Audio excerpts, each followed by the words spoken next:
আসসালামু আলাইকুম। সবাই কেমন আছেন? আশা করি ভালো আছেন। আমিও ভালো আছি। আজকে আপনাদেরকে যে গল্পটা শোনাবো সেটা কোনো সিনেমা বা নাটকের কোনো গল্প না। এটা আমার জীবনে ঘটে যাওয়ার একটি ঘটনা আপনাদের সাথে শেয়ার করতে চাই। আমরা 3 ভাই বোন, তবে আমি সবচেয়ে বড়। এখন সংসারে খুব অভাব। আমার বাবাও রিক্সা চালায়। আমরা শহরে ছোট্ট একটা বাসা নিয়ে ভাড়া করে থাকি। তো আমি প্রায় 8 পর্যন্ত পড়ছি। 8 পর্যন্ত পড়ছি। আমার বয়স 15 বছর বয়স। এখন আমার মা বলতেছে, যা পড়ছস পড়ছস, আর পড়া দরকার নেই কাম। এখন তুই একটা কাজ কর, কাজে লাগ, কারণ তোর বাপের একলা ইনকাম দিয়ে আমাকে কিচ্ছু হইতেছে না, কষ্ট হয়ে যেতেছে গা।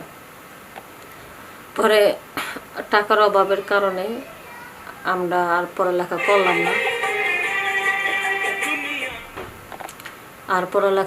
না। তো পরে একটা কাজে লাগবো, কি কাজে লাগবো, কখনো তো কাজ টাজ করিনি।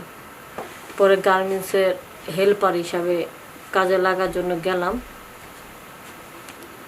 তো আমাকে তো সেখানে কাজে নিচ্ছে না, বলছে তুমি ছোট, হ্যান ত্যান, নেয় না। পরে অনেক কষ্ট করে হাতে পায়ে ধরে কাজে লাগছি। তো কাজে লাগার পরে বেতনটা আর কি মালিকের হাত দিয়ে দেয়। তো আমি গেছি বেতনটা আনার জন্য। তো মালিকটা আমাকে দেখার পরে মানে সে হাও এ টাকা রয়েছে, টাকাটা এমনি দিয়ে রাখছে। আমি নেওয়া ধরছি, সে টাকাটা ছাড়তেছে না, আর আমার দিকে টাকা রয়েছে, আমি তার দিকে টাকা রয়েছি। এখন আমাকে বলতেছে, তোমার তো রাত্রে ওভার টাইম আছে, তুমি এখানে থাকো। পরে ওভার টাইমের কথা বললে আমরা রাইখা দিছে, সবারই ছুটি দিয়ে দিছে। এখন 10-12 জন লোক রাখছে, কারণ একবার তো সব ছায়া দিল তার হয় না। তো 10-12 জন লোক রাখা পরে ওভার টাইম করাইতেছে।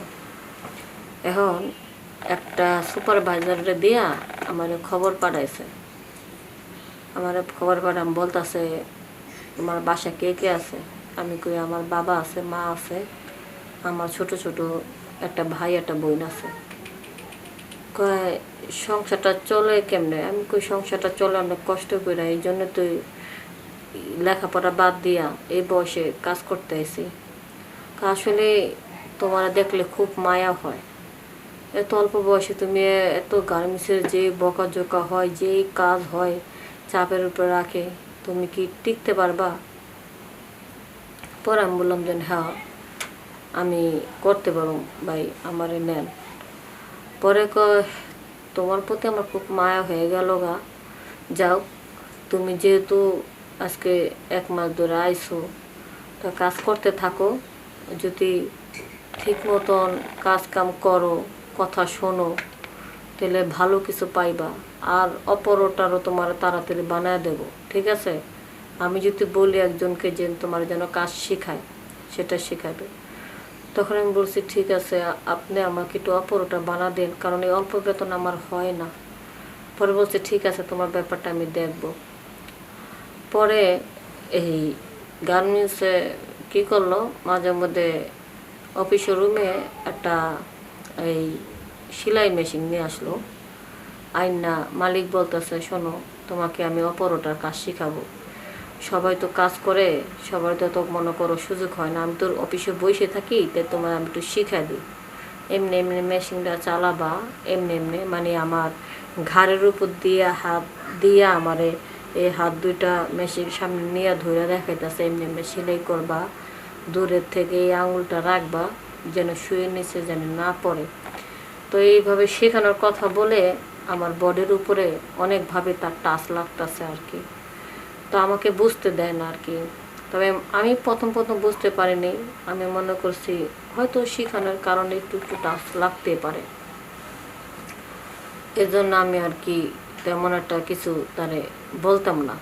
পরে বাস ওইভাবে বললো, বলার পর আমিও শিখতেছি। তো বিভিন্ন জায়গায় আমার তো বয়স তখন অল্প, 15 বছরের মাইয়া, আর আমি কখনো কোনো পুরুষের টাচ আমার শরীরে পড়ে নেই।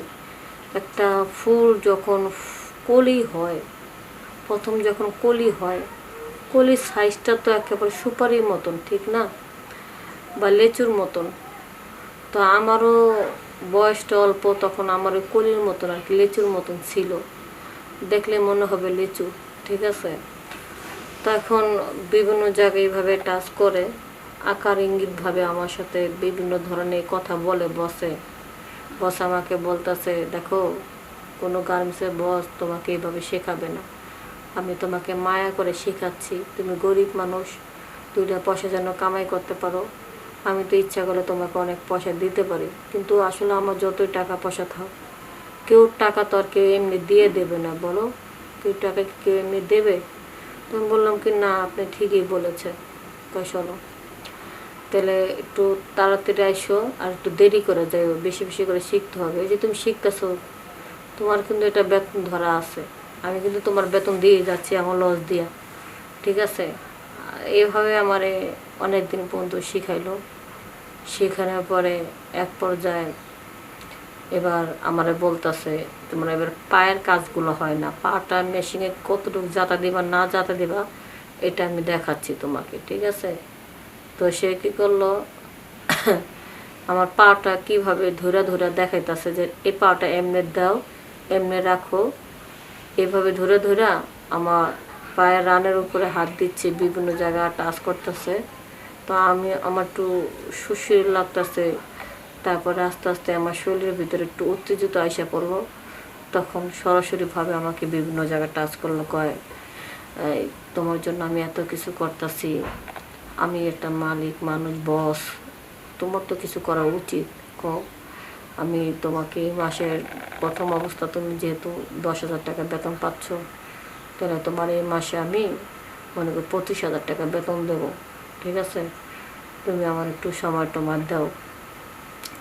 তো আমি তো প্রথম না করতেছি, কারণ বললাম যে ভাইয়া আসলে আমি কখনো আমি এই কাজ করিনি, তো তা আমার ভয় লাগে, আমার খুব কষ্ট হবে। কয় না, কোনো ব্যথা নাই, মজা পাইবা, খুব মজা পাইবা।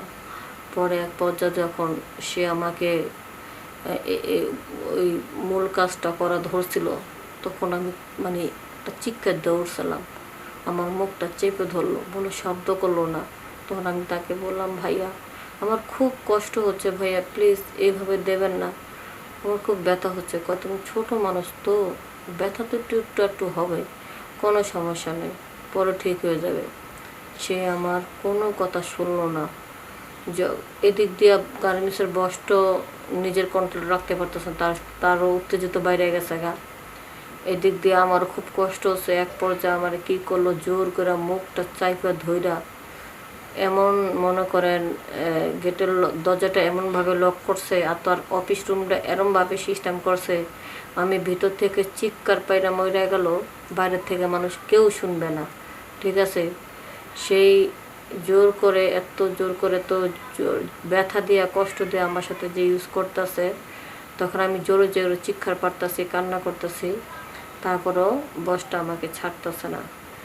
এইভাবে যখন আমাকে অনেক, প্রায় সারা দিন পর্যন্ত আমার ওটার ভিতরে তার মন মতন করে কাজটা চালায় নিল। এক পর্যায়ে তার 3বার সে আমার সাথে এই কাজটা করছে, এক একটা সময় 1 ঘন্টা 40 মিনিট, আধা ঘন্টা এইভাবে আমার সাথে কাজ করছে, ঠিক আছে। কাজ করার পরে পরে বলতেছে, তুমি কিছু মনে করো না, এখন কষ্ট তো প্রথম অবস্থায় হয়েছে, আর অনেক কিছুই মানে সমস্যা হইতেছে, তাহলে নাও, তোমার কিছু টাকা দিলাম, এটা তো একটু ওষুধ পানি কিনা খাইও, আর তুমি কিন্তু কালকে থেকে ঠিক মতন আসবা, আর সমস্যা হবে না, আর তোমার সাথে এই কাজ করবো না, যা হওয়ার হয়ে গেছে, এখন থেকে কিন্তু 25,000 টাকা করে বেতন পাবা। পরে আমি চিন্তা করলাম, যা হওয়ার তো হয়েই গেছে, আর আমারও অনেকগুলো টাকা দিচ্ছে, হাতের মধ্যে 5,000 টাকা ধরা দিচ্ছে ওষুধ খাওয়ার জন্য, আর মাসে আমার 25,000 টাকা বেতন দিব, তাহলে এটা আর কাউরে বলবো না, চুপচাপভাবে আমি কাজ করতে লাগলাম। এখন দেখি আবার আমার অফিসে ডাক দিচ্ছে, তো এইভাবে প্রতিনিয়ত ডাক দিচ্ছিলাম। পরের বার আমার আর কষ্ট হয়নি, দেখি আমার কাছে খুব মজা লাগতেছে, খুব ভালো লাগতেছে। তারপর আমি বললাম, কি ব্যাপার, এখন তো ভালো লাগতেছে, তখন তুমি প্রথম ছিল তো, এর জন্য। পরে প্রতিনিয়ত গার্মেন্টসের বস আমার সাথে এই ধরনের কাজ চালাই গেল। যতদিন পর্যন্ত আমার বিয়ের শাদী না হয়েছে ততদিন পর্যন্ত গার্মেন্টসের বস আমার সাথে এই ধরনের কাজ করছে। আমি খুব মজা পেয়েছি, বসও খুব মজা পেয়েছে, কিন্তু আসলে এই ধরনের কাজটা তো করা ঠিক না। কারণ বিয়ের পর আমার স্বামী আমাকে লজ্জা দিয়েছে, বলছে তোমাদের একটু দেরি সহ্য হয় না, ঠিক না? বিয়ের আগে তোমরা করা শুরু করো। যখন বাসার ঘরে একটা মেয়ে এই কথা স্বামীর মুখ থেকে শোনে, তখন কিন্তু আর করার ওরকম এর চেয়ে আর বড় লজ্জা কিছু হতে পারে না। এই জন্য আমি আপনাদেরকে বলতেছি, যারা এই ধরনের অবৈধ কাজে লিপ্ত আছেন, স্বামীকে ঠকাচ্ছেন, তারা এক্ষুনি এই ধরনের কাজ বন্ধ করেন। সবাই ভালো হয়ে থাকবেন। আসসালামু আলাইকুম।